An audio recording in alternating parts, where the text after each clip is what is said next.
世界之大无奇不有。今天阿军就带你们开开眼界，看看那些你们生平第一次见到的事情。吉尼斯世界纪录大家都知道，但你知道他们其实会记录一些奇葩甚至恶心的事情吗？有些记录甚至刷新你的三观，其炸裂程度丝毫不亚于你看过最难忘的东西。今天就跟随着阿军一起去看看世界上最恶心的10项吉尼斯世界纪录吧。在正片开始前，阿军提醒各位，别忘了点击关注订阅，这样你就不会错过下期阿军更精彩的内容。废话不多说，正片开始。Number 10，音量最大的打嗝声。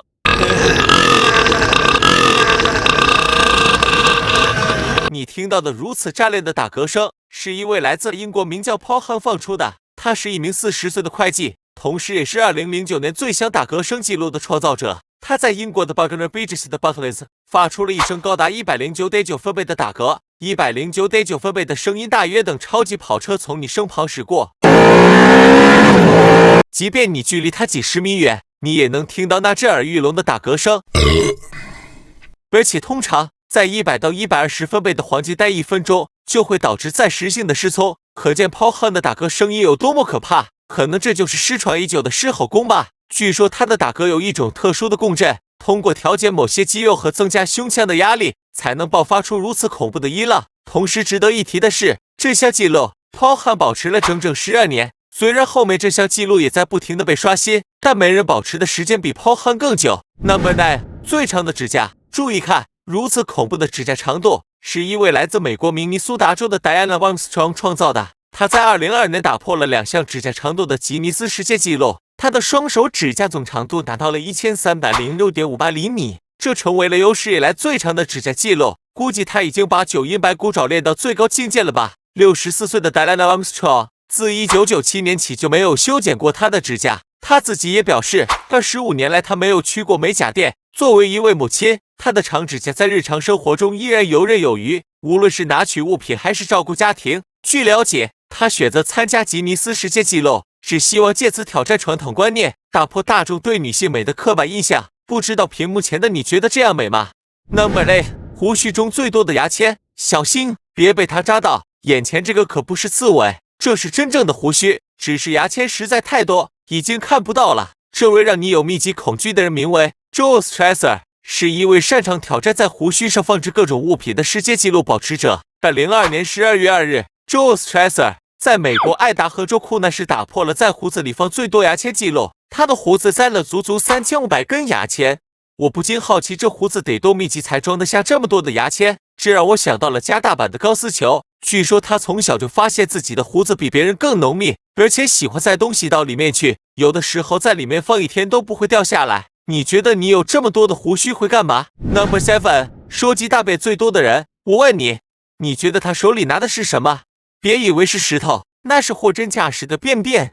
眼前手拿便便的牛人名为 George Franson， 是一位来自美国佛罗里达州的恐龙粪便收藏家，他的收藏品数量超过了1277个，刷新了吉尼斯世界纪录。他在大学学习古生物学期间就开始收集化石化的恐龙粪便，他在15个不同的州收集到了这些珍贵的化石。对于George来说，收集恐龙粪便不仅是他对古生物学的热爱，也是他对历史的热衷。通过这些化石，他可以了解更多关于恐龙的信息，而这对于他来说是一种无法抗拒的魅力。George Franson 之所以选择参加吉尼斯世界纪录，他希望能够通过这种方式让更多人知道这个特殊的收藏品，并希望可以激发公众对古生物学的兴趣。对于他来说，每一个化石都有他自己的故事，而他想把这些故事分享给世界。不过阿军想说，便便可以不分物种，如果你想要，阿军也有。Number 6， 眼睛喷牛奶。眼睛喷牛奶见过吗？是不是觉得这些人都是奇人？如果我说其实你也可以做到，你信吗？其实这就是利用了鼻腔和眼睛之间的泪壁通道的结构。当我们的眼睛产生泪水时，泪水会通过泪管进入鼻腔，这就是为什么有时我们会感到鼻子堵塞或流鼻涕。同样的，如果我们试图通过鼻孔吸入水分，这些水分可以通过同样的泪管进入到眼睛中，然后就可以被挤出。只是由于操作的熟练度，挤出的数量有区别。需要注意的是，这种行为可能会带来风险，因为从鼻子到眼睛的通道可能会携带细菌或病毒，增加眼部感染的风险。所以看看就好，别尝试。视频中的这些人为了出名，估计也看了不少眼科吧。Number 5，最长的屁。这位靠自己的屁吹灭蜡烛的人名为 Bernard Clemens， 是一个来自伦敦的男子。他以打破世界上最长的放屁时长这一记录而闻名。他的连续放屁时长达到了2分48秒，人送外号假弯先生。别说放屁了，你让我连续不换气说这么长时间的话，我都做不到。而且他不仅放屁时间长，还能用屁唱歌。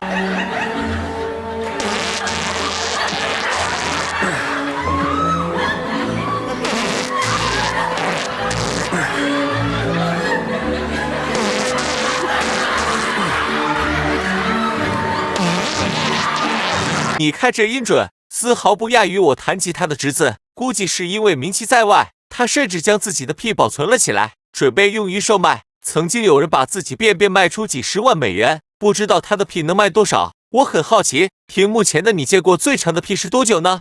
Number 4， 有史以来最大的耳屎。正在为患者做耳垢清除手术的人，是一位来自英国莱斯特的听力学专家，名叫尼尔威范瑟。他在英国莱斯特市的诊所发现了有史以来最大块的耳垢。这块耳垢长达 2.5 厘米，然而人的耳道平均长度也仅有3厘米。想象一下它在你的耳朵里，那么它的隔音效果比你购买的市面上最优质的耳塞还要好。据说这个耳垢已经是成年老垢了，它足足16岁了。天啊，比我侄子都要大。至于为什么会形成这么大的耳垢，大概有4种情况：一、遗传因素；二、人随着年纪增加耳垢会变硬；三、耳道比较狭窄或弯曲，阻止了自然排出；四、耳朵有健康问题也会使耳窦垢产量增加或粘度更大。屏幕前的你多久没有清洁耳窦了呢？ Number 3， 每天高潮100次的男人。他是每天能高潮100次的男人。在座的各位有几个能做到？不过这让广大男性羡慕的功能，却让这位名叫 Dale Decker 的烦恼不已，因为他无法控制自己的兴奋时间，所以哪怕在不合时宜的时间地点也一样会兴奋。比如公众场合或者自己的2个孩子面前，他甚至在自己父亲葬礼上经历了多次兴奋，这使他羞愧不已。其实这是一种疾病，它被称为持续性性唤醒症候群，一般情况下会兴奋，而严重的时候就是高潮。Dale Decker 在2012年因滑倒并脱臼他的背部而患上了这个疾病，这个疾病至今没有已知的治愈方法。如果你患上了这种疾病，会让你感到高兴吗？ Number 2， 吃最多的牛脑。这位把牛脑子往自己嘴里狂塞的是一名日本的竞技性大胃王 Chakaru Kobayashi， 他被誉为竞技性大胃王教父。他在那份 Hot Dog Eating Contest 吃肉狗比赛拿到6次冠军。很难想象这位面相秀气、身形瘦小的他居然可以战胜旁边的彪形大汉。这段录像是他在2002年录制的，他创下了难以置信的记录，在15分钟内吃下了57个牛脑。且不说牛脑正常人怎么咽得下去，就单说平均每个牛脑中430克，57个就是24.51千克。我的天啊！阿军想说，你就算是吃你最喜欢的东西，都不能吃这么多吧？更何况牛脑子，不知道各位小伙伴能不能接受牛脑子呢？ Number 1， 最强王者军人搬运。接下来轮到本期的冠军隆重登场了，我敢说什么贝爷的，在这位面前就是渣渣。这位牛人名叫 Charlie Bell， 他要挑战的记录是把15公斤的蛆虫用嘴搬到另一个箱子里，这个过程中有且只能用嘴。这些虫不知道激发起你密集恐惧症了吗？而他只是淡淡的说了句，反正味道比我妻子做的菜要好。看他行云流水的动作，不知道在挑战记录前尝试了多少次，不知道各位看官要多大的代价才值得你们做同样的事呢？事后根据 Charlie Bell 说，这些蛆虫有一股浓浓的厕所味，估计是从厕所里培养的。不知道屏幕前的你有没有尝过这玩意啥味道？尝过的麻烦留一下言告诉阿去，我真的很好奇。这就是本期世界上最恶心的10项吉尼斯纪录，你还见过哪些奇葩的事情呢？欢迎在评论区留言。